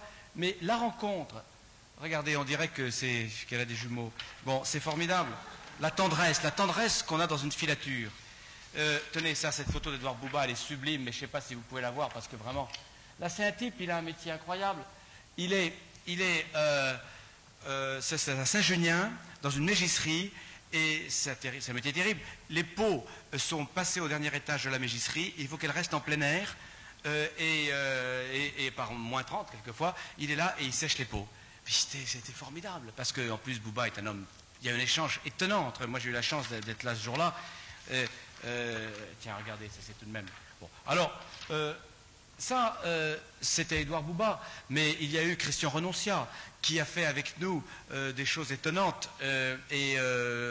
Nous avons sculpté un cheval sur lequel on a mis des ailes, on en a fait un Pégase. Ce cheval est allé au Japon, est allé à Hong Kong, et puis d'autres sculptures de Christian Renoncia. En ce moment, il y a un peintre qui s'appelle Agnès Lévy qui a reçu commande d'Hermès de 20 portraits comme ça de Jean d'Hermès. Elle s'est baladée, quand quelqu'un lui semblait avoir un certain caractère. Eh bien, qu'est-ce qui aujourd'hui pose pendant 4 heures pour un peintre? Donc, les œuvres d'Agnès Lévy seront mises dans les nouveaux ateliers que nous installons à Pantin. Mais ce n'est pas ça l'important. L'important, c'est l'échange. L'important, c'est que quelqu'un, comme m'a dit le polisseur chez nous, là, il a dit, j'étais là pendant 4 heures, je faisais rien et c'était utile. Bon. Ces échanges très rares qu'on a quand on pose pour un peintre. Bon, ce contact entre une entreprise et un artiste, ça, je trouve ça formidable. Alors, à l'opposé de ça, de demander un peu plus cher aux clients pour me faire plaisir et d'acheter des œuvres d'art, remplacer les musées, faire de la pub à travers ce système-là, je ne trouve pas que c'est notre truc tout à fait. Je trouve ça pas. Je préfère le mécénat. Le sponsor paye, le mécène rayonne.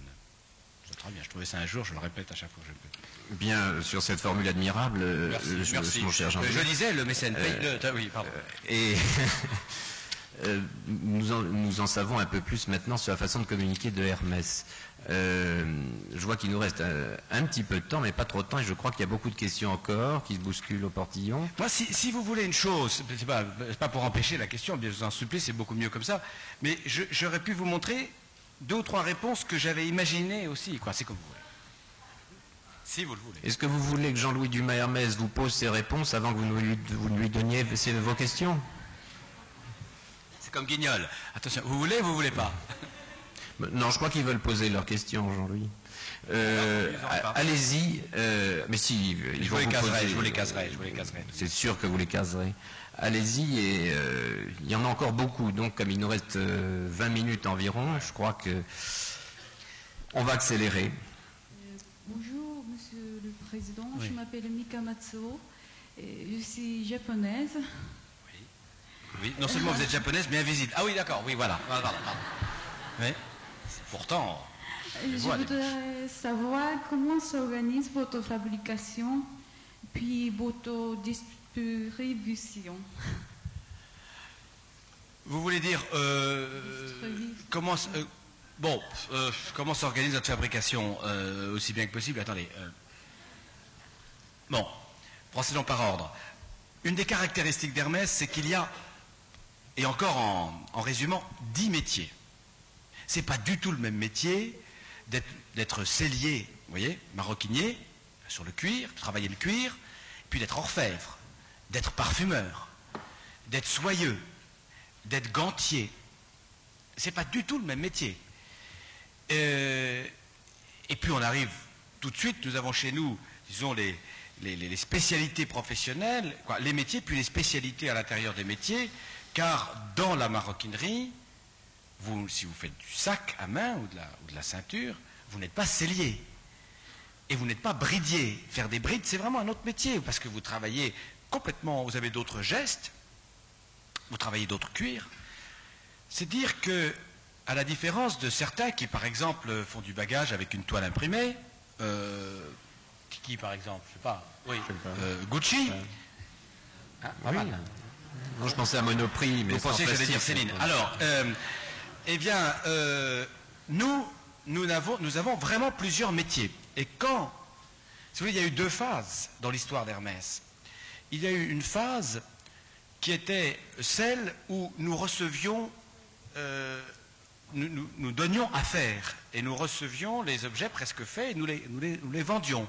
Donc nous inspirions, nous étions comme un cuisinier qui trouve les ingrédients qu'il veut au marché et qui sert à table et qui va ensuite, avec son chapeau, serrer les mains quand les gens mangent. Maintenant, on doit faire le beurre, souvent, ou être très près, et puis faire pousser la salade et s'occuper de la viande. C'est-à-dire que nous avons dû faire plus de chemin et donc entrer dans ces corporations. Très souvent, je parlais de Millau tout à l'heure. À Millau, il y a 15 ans, il y avait 14 fabriques, tanneries et ganteries. Il n'y en a plus qu'une. Et elle travaille essentiel pour Hermès. Et quand les dirigeants me disent, ben, vous savez, mon fils, heureusement, il ne me fait pas la bêtise que j'ai faite, il fait ingénieur, ou il fait docteur. C'est tout de même autre chose. Hein. Eh bien, moi, je suis désolé de lui dire, il sera peut-être retrouvé un ingénieur au chômage, alors que s'il avait la chance de rester, on peut peut-être trouver des terrains d'accrochage entre nous, mais il y a un avenir pour lui, parce que des gants, on en fait depuis très longtemps, et on en fera, j'espère, pendant très longtemps. Il n'empêche que ça multiplie l'organisation de notre fabrication. Alors, deuxième point, il y a où est-ce qu'on fabrique. Et on fabrique essentiellement en France. Et pourtant, je le dis avec une toute petite restriction, parce que j'aimerais bien que ça ne soit pas obligatoirement en France. Quand Hermès met Paris fièrement en dessous de son nom, eh bien, c'est parce qu'il veut dire que l'inspiration est de Paris, qui est une ville creusée, qui est une ville qui a reçu tellement de choses qu'elle peut ordonner. Mais que ce soit fabriqué en France, c'est peut-être pas obligatoire. Ce qu'il faut, c'est que ça soit fait de la meilleure façon possible. Il se trouve que ce que j'évoquais de maîtrise des métiers fait qu'il faut être très proche, et que donc c'est tout de même, c'est dans l'Europe et en France que nous fabriquons. Alors nous devenons un cas rare, parce que nous avons encore moins délocalisé que les autres, et que nous sommes le premier tisseur de France, et que nous sommes, qu'on fait notre porcelaine à Limoges, et qu'on fait notre cuir, en plus 24 Faubourg Saint-Honoré, une des grandes décisions d'Hermès dans les années qui viennent de s'écouler et qui va s'appliquer dans les 2 ans, c'est que nous allons déménager tous nos ateliers près de la Villette, là, à Pantin, près du périphérique nord, dans une région pleine d'avenir pour Paris, mais on est encore, tout ce qui est fait en cuir chez Hermès est fait Faubourg Saint-Honoré. Il y a tout de même là 800 personnes. Bon, nous sommes la seule manufacture seul fabricant de portefeuilles avec l'Élysée, plaisanterie amusante, du quartier. Bon. C'est-à-dire que nous vivons des mutations continuelles. Je dis bien que si demain on veut faire du cristal et qu'en dehors de cette région de Lorraine, le plus beau cristal se trouve en Bohême, on ira faire du cristal en Bohême. Nous voulons être des gens indépendants, nous ne voulons pas subir d'interdits. Il se trouve tout de même que la France est un formidable réservoir de qualité. Mais peut-être que demain, c'est au Japon, puisque vous êtes japonaise, que nous trouverons nos aciers. Car si le Japon a des leçons à donner au monde, et j'en profite pour vous le dire parce que c'est si souvent oublié, c'est en matière d'artisanat. Vous avez le pays de l'artisanat vivant le plus noble. Et notamment toute l'histoire et toute la qualité du travail de l'acier. Un certain nombre le savent, mais c'est même formidable, hein, ce que vous avez réussi à faire. Et non, mais c'est tout de même, vous savez, quand on pense que les couteaux de samouraï, les épées de samouraï font l'objet d'un véritable culte du savoir traditionnel. Donc, si demain Hermès se lançait dans l'orfèvrerie de table, je ne vois pas pourquoi, fièrement, nous n'irions pas faire nos lames d'acier au Japon. Vous voyez, voilà. Donc notre organisation, j'ai voulu vous dire qu'elle était variée, qu'elle essayait, comme dans la communication, d'avoir différentes facettes, mais toujours la même démarche.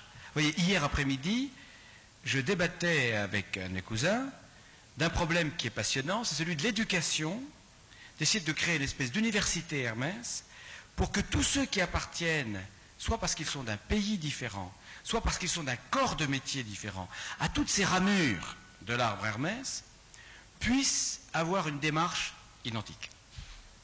Et c'est là où je m'excuse de le dire. Alors vraiment, quand on met dans les produits de luxe, avec tous ceux pour lesquels j'ai le plus grand respect, mais je me sens très, très différent de tous ceux dont on parle en disant les maisons de luxe, quoi. Vous voyez ? À cause de ça, nous sommes des fabricants, nous. Il ne faut pas oublier que Jean-Louis Dumas est président du comité Colbert également. Voilà. autre chose. Ce que je propose, c'est qu'on pose. Ce que je propose, c'est que nous passions sur 2 questions et qu'ensuite peut-être, puisqu'il en a manifestement un très grand désir, un vif désir, nous laissions les 5 dernières minutes à Jean-Louis Dumas Hermès en figure libre. Holiday on Ice, Hermès on Ice. Voilà. Posez votre question. Oui.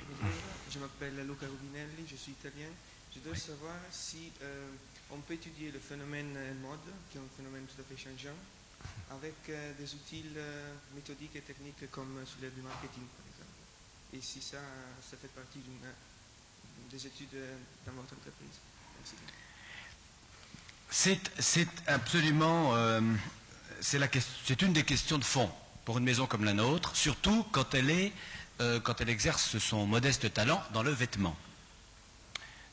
Car nous sommes au fond dans l'objet qui est à côté de soi, et puis on se rapproche avec le parfum ou l'accessoire qui est sur soi jusqu'au vêtement qui est soi, je veux dire qui est soi-même.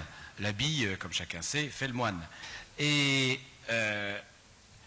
je pense que le vêtement et la mode sont, à notre époque, tellement liés, cette mode telle qu'on la comprend, le sens qu'on donne à ce mot, avec les présentations tout le temps de mode, je pense qu'effectivement, il y a à gérer, pour Hermès, il y a à gérer là une situation un peu contradictoire.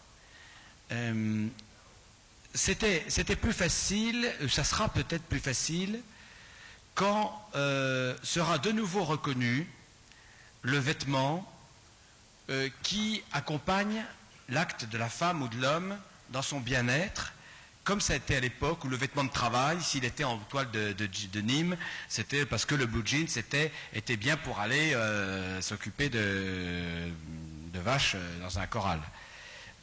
Pourquoi est-ce que le trench coat, il était bon dans les tranchées? Bon, la notion d'utilité du vêtement met Hermès plus à l'aise, parce que nous savons être à l'aise dans le bien faire qui va durer. Il y a un côté imperméable Burberry c'est une fois qu'on a inventé le pullover en cachemire, on ne va pas se réveiller tous les matins pour le faire différemment.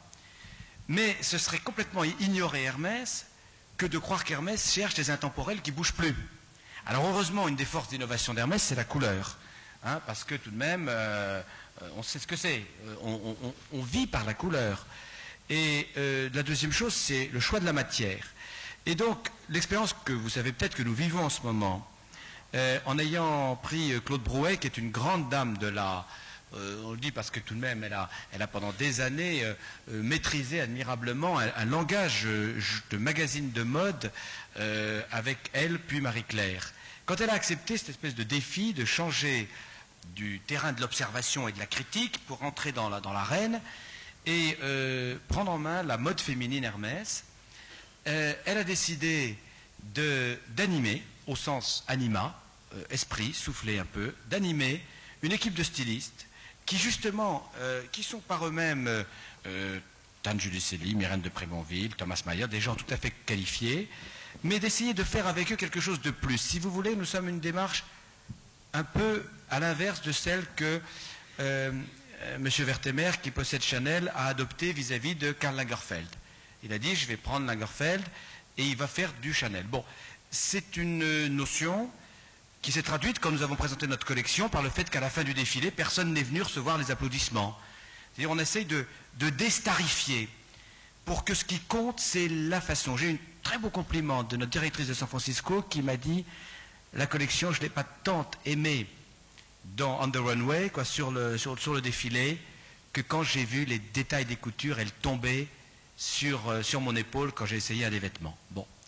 C'est une démarche qui n'est pas facile, parce que médiatiquement parlant aujourd'hui, qui dit vêtements dit mode. Or moi, je sais que vêtements, ça se dit aussi costume, et que costume, c'est coutume.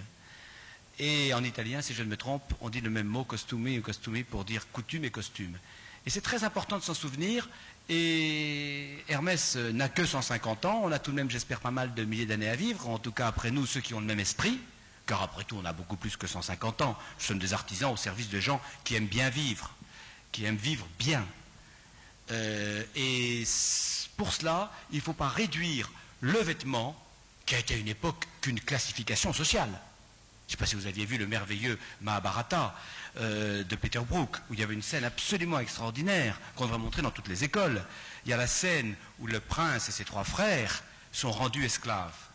Or, Chloé Obolensky, la costumière, avait habillé le prince en blanc. Ils étaient en coton blanc. Or, le roi qui les a vaincus les déshabille et les rend esclaves. Et ce qu'il faisait, il retirait leurs vêtements. Et il retirait 5, 6 couches de vêtements blancs. Et à la fin, ils étaient toujours en blanc. Mais un blanc plus humble, où on comprenait qu'il n'y avait plus qu'une seule couche. Le seul fait des couches de vêtements était un signe de pouvoir. Bon. Donc le vêtement a été des tas de choses avant d'être réduit à la mode. Hein? Et que nous a-t-il trouvé à cette saison? Encore une trouvaille de... Non, il n'y a pas que ça dans le vêtement. Vous comprenez? Voilà. Bien. 5 minutes. Il reste 5 minutes. Alors, est-ce que c'est 5 minutes ou est-ce que c'est 5 minutes plus 3? Je sais pas. Allez-y vite. Alors. 5 minutes plus 3, pas plus. Donc, une dernière question et ensuite, Jean-Louis, vous conclurez. Non, oui. Ah, ben, vous le méritez. Voilà, alors, quel est l'avenir d'Hermès à l'horizon de l'année 2000 Demain, 2000. L'avenir, je ne sais pas, écoutez, radieux, qui chantera. Non, l'avenir d'Hermès, je le disais tout à l'heure, moi j'ai peut-être tort, mais je vois, et je crois que nous sommes plusieurs chez Hermès comme ça, je vois vraiment Hermès comme un arbre. Si vous voulez, je vais prendre le cas d'un arbre que j'aime bien et qui est un arbre un peu rare, parce qu'il ne pousse finalement que dans une seule partie du monde, et là il a toujours fait l'admiration et il a toujours bénéficié du respect, c'est l'olivier. Ben, moi je me sens un parmi les oliviers. Alors il y en a eu avant nous. Je vous assure que il y a eu le tapissier du roi ou le brodeur de la reine. Quelque part c'est nous. Et demain, j'espère qu'ils s'appelleront encore Hermès. Mais il y en aura d'autres. Je pense que l'avenir, ça serait terrible que l'avenir d'Hermès soit proche de sa fin, soit bref, parce que ça veut dire qu'il n'y aurait plus de culture. Au sens, vraiment, pardon, au sens que Hermès appartient tout de même à une culture. Ah, oui. C'est carrément, j'ai bouffé ma conclusion, c'est embêtant. Non, si je peux faire un petit insert personnel au titre de ce que venait de dire Jean-Louis à propos de costumes et de coutumes. J'ai passé 3 semaines, il y a une dizaine d'années, dans une caravane de Touaregs, et c'était des gens très pauvres et qui avaient beaucoup de mal à se nourrir. Tout le peu d'argent d'abord ils étaient magnifiques à regarder, c'est bien évident, ils étaient d'une coquetterie qu'on ne saurait imaginer, ils se faisaient eux-mêmes des bijoux magnifiques, et tout l'argent qu'ils avaient, ils le gardaient pour la fin de l'année, pour pouvoir s'acheter un tagelmoust, c'est-à-dire le voile, donc qu'on se met autour de la tête, en indigo, qui coûte très très cher, de façon à pouvoir venir charmer les femmes aux grandes fêtes de la saison des pluies. C'est pour vous dire qu'effectivement, ça n'est pas du luxe, c'est autre chose. Alors, est-ce qu'on peut poser, Jean-Louis, je sais qu'on a un petit rab, est-ce qu'on peut poser une dernière question et ensuite Jean-Louis conclut? On est d'accord? Bon, alors une dernière question s'il vous plaît.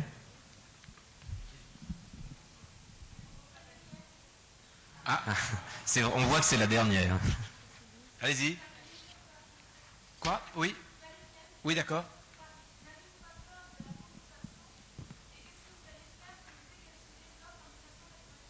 Non. Quoi, écoutez, c'est une question. Il y a tellement d'autres dans les métiers de luxe qui en ont peur que je leur laisse en parler. Ils sont très brillants là-dessus. Moi, je dis que plus on fait bien, plus c'est dur à copier. Bon, alors une autre dernière question tout de suite. Vous comprenez ce que je veux dire? Vous êtes cet Mais j'en ai un peu peur. Mais quand je veux dire, il y a tellement de gens qui se défendent. Oui. Vous êtes cet après-midi. Oui. Vous êtes cet après-midi à la Sorbonne. Quel message avez-vous à faire passer aux jeunes du monde entier qui vous écoutent? Camarades, je suis très content de la question. Non. Eh bien voilà, je suis obligé, j'ai la réponse. Elle est très bien. Merci beaucoup. Non, mais le message. Formidable. C'est bien. Figure libre now. Figure libre alors. Non, mais attendez, du coup, j'ai perdu mon truc. Non, ce que je voulais faire. D'abord, j'avais fait ça ce matin. Je vais vous montrer tout. Bon. Attendez, je me perds dans mes papiers. Mais parce que j'ironise pas sur votre question, mais quoi. Bon, ça, c'est parce que j'avais lu à l'envers. J'avais lu une phrase de Baudelaire. Là, tout n'est qu'ordre et beauté, luxe, calme et volupté. Alors, j'ai imaginé Baudelaire en train de regarder Hermès. Vous voyez, c'est Baudelaire de dos. C'est pas Bernard-Henri Lévy, c'est Baudelaire de dos. Et j'ai mis ça. Ok? Et puis j'ai pris le littré, et j'ai lu dans le littré ce qu'il y avait pour ordre, pour calme, pour volupté. Alors voilà, je peux vous lire. Ordre, disposition des choses, selon des rapports constants, simples ou complexes. Ça va pas mal pour Hermès. C'est ça. C'est ce que j'ai essayé de vous dire. Volupté, jouissance de l'âme, jouissance du corps. Là, je n'ai pas parlé, mais c'est ça. On ne peut pas faire Hermès sans penser au sens. Je vous disais, il n'y a que la nourriture, mais Hermès, ça se sent, ça se touche, ça se révèle. Un produit Hermès, il vit à travers sa sensorialité. Bon, beauté, qualité de ce qui est beau, ça, il ne s'est pas cassé trop la tête. Bon. En parlant des êtres animés, des choses, des lieux, de l'esprit ou de l'imagination. Et je trouverais formidable qu'Hermès arrive, bon, c'est l'espoir, c'est le sommet de ma montagne, mais qu'Hermès arrive à être beau. C'est-à-dire, pour que l'objet soit beau, mais que la façon dont on le vende avec de la beauté, qu'il y ait de la beauté dans les démarches de l'esprit ou de l'imagination. Luxe, alors définition du littré, et là je finis par répondre à la question du début, magnificence. Et le littré dit dans le vêtement, dans la table et dans l'ameublement. Oui, ça s'est un petit peu développé aujourd'hui par extension. Calme, calme, tranquillité, absence d'agitation et de bruit. Oui, bon, ça c'était mon rêve. Alors, premièrement, donc ensuite, j'avais fait un truc très compliqué, mais ça je crois que c'est pas terrible, je vous le montre une seconde. Voilà. C'est un dessin très compliqué, parce qu'il y a un triangle, voilà, il y a un triangle de base. C'est pour nous fondamental. Il y a un triangle de base qui est le métier, il faut avoir du métier chez Hermès. La matière, j'en ai parlé longuement, hein, et puis il y a la main. Plus exactement, la matière et la main créent un métier parce qu'il y a quelque chose qui se passe. Et pour ça, il faut tout impasser. Et ce sont des idées. Il y a eu l'homme qui un jour a pensé que la dépouille de la bête ou du diplodocus qui venait de tuer, il pouvait passer du stade de la nature qui allait le faire pourrir au stade de l'homme qui allait en faire un cuir. Il a fallu des idées dans le fin fond. Ça, c'est la nuit des temps. Ça, c'est la nuit des temps. Et toutes ces idées aboutissent là. Et elles vont vers où? Elles vont vers le roi qui est le client. Et ce qui est merveilleux, c'est que le client, il demande, il est un patron, c'est-à-dire que, les Anglais d'ailleurs disent patron, hein, c'est-à-dire que c'est cette espèce d'échange continuel. Ce carré, comme dans Géométrie dans l'espace, ce rectangle vert, c'est le présent, ça c'est le passé, et ça c'est le futur. Ça c'est la géométrie continuelle d'Hermès. Puis alors j'ai continué en mettant des mots, tous les mots, qui me semblaient s'associer à Hermès. D'abord en haut, j'ai mis le mariage qui me semble le plus joli et le plus fort des mariages d'Hermès, c'est la tradition et l'innovation. Ils s'aiment et comme dans tous les beaux contes, ils ont eu beaucoup d'enfants. Et les voilà les enfants, la main, l'adresse, la vigilance, les matières, la nature et l'homme, c'est mon coup du diplodocus. La profondeur, la route de la soie, la nuit des temps, la géographie. On ne fait pas du Bordeaux en Bourgogne, ni de bons cigares à la Jamaïque. Artisan. Pas artiste, mais vrai artiste. Vous savez, je veux dire par là, vous savez, il travaille, c'est un vrai artiste. J'ai jamais très bien compris ce que les gens voulaient dire par vrai artiste. Mais moi, je crois que c'est quand un artisan devient extraordinaire, il dépasse l'artiste. Client, patron, c'est ce que je disais, Maharaja. Vous savez, je dis quelquefois à toute personne qui entre chez Hermès, je dis aux vendeurs, dites-vous qu'il y a un Maharaja qui sommeille en lui. Il a des fantasmes, il n'ose pas l'avouer, et puis tout d'un coup, ça va partir. Nous faisons naître l'objet, eux, ils le font vivre. Et c'est très important, parce que, je vous assure, depuis quelque temps, ce sac en fibre de carbone souple et cuir Hermès, il est le mien. Je le fais vivre. Et avant, on a fait naître, c'est tout. C'est un échange extraordinaire. Et puis, qu'est-ce que j'ai mis? Alors, mode, magie, rêve, allure. Allure, j'aime beaucoup ce mot, parce que, bon, on revient un petit peu au cheval. Regardez cette élégance du cheval. Regardez l'allure. C'est un extraordinaire mot. Dans allure, il y a aisance aussi. Et si j'ai mis intemporel, c'était ma façon de répondre un peu à la question dont on a parlé tout à l'heure. Bon, ça, je me suis laissé emporter. Où est la patrie de la jeunesse des âmes? Mais pour moi, c'est même vrai. C'est une phrase de Hermann Hesse qui dit « L'Orient, au-delà d'être un concept géographique, est la patrie de la jeunesse des âmes ». Je suis tout à fait d'accord. D'autres mettront la patrie de la jeunesse de leur âme ailleurs, pas en Orient. Mais je crois que c'est très très important de se souvenir que notre âme a une jeunesse en nous. Elle est arrivée à un âge donné de notre vie et puis elle peut être maintenue par l'accord physique avec un objet qui a été bien fait.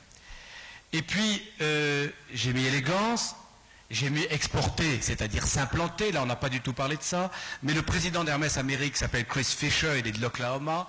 Le président de Hermès Japon s'appelle Mikio Kato, et il est japonais. Nous avons des Anglais en Angleterre, des Allemands en Allemagne.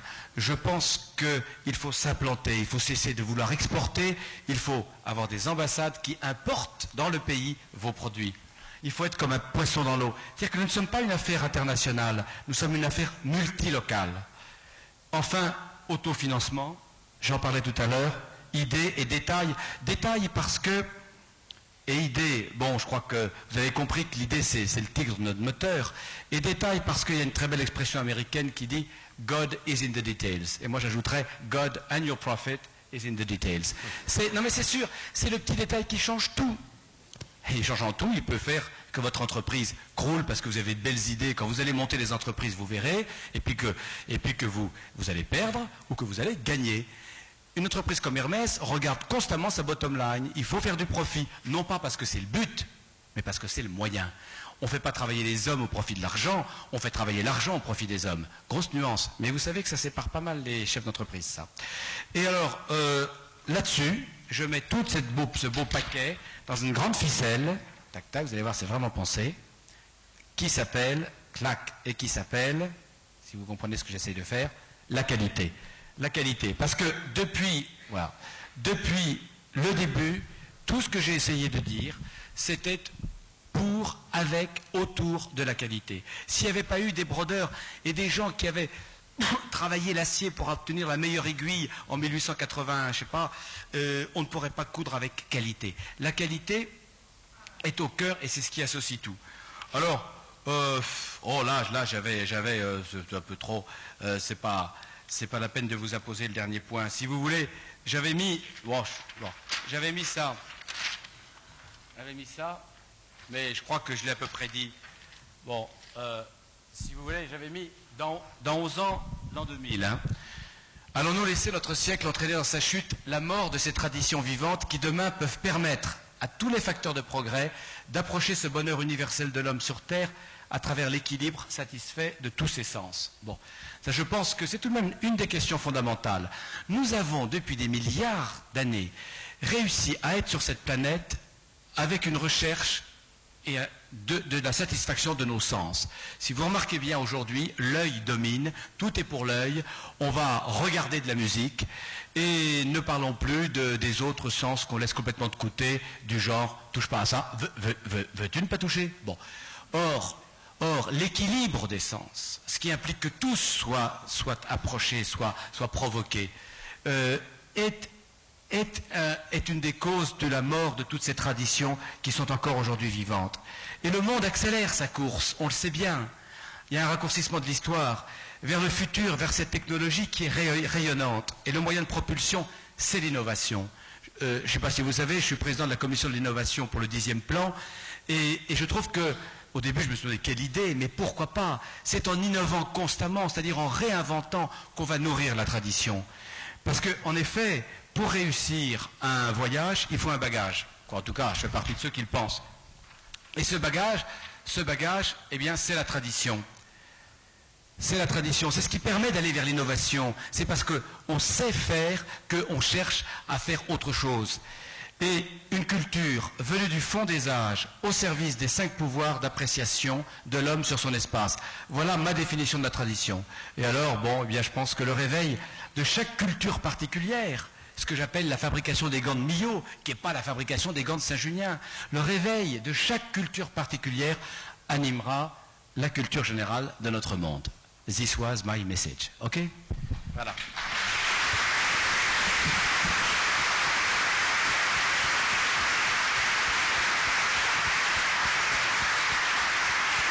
Été patent.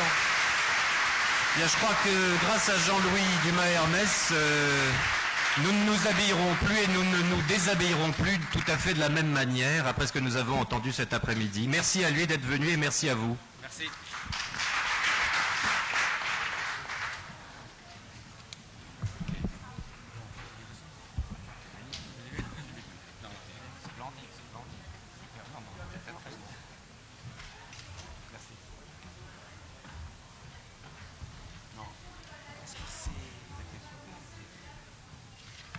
Qu'est-ce que j'ai pas passé? Ouais, j'ai des trucs.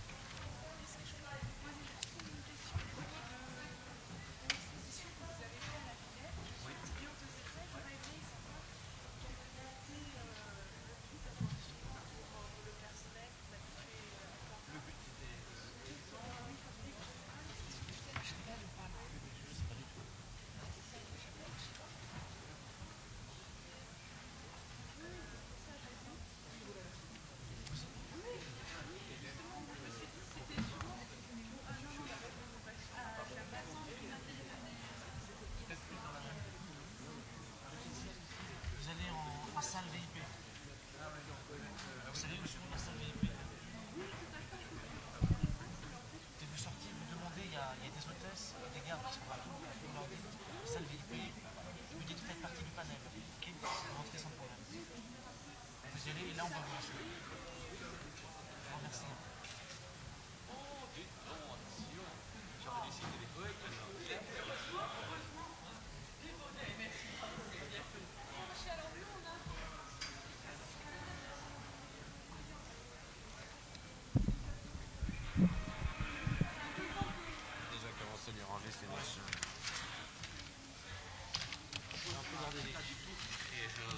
Non, mais ne vous inquiétez pas. On va ranger parce que ça fait très désordre.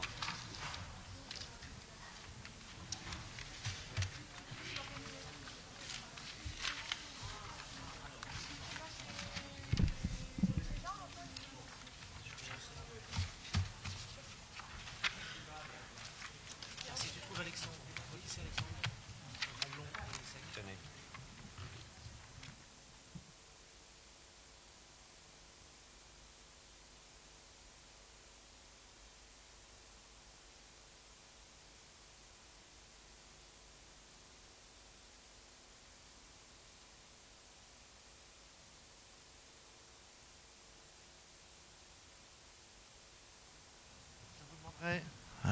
Je vous demanderai de sortir rapidement à la salle, s'il vous plaît.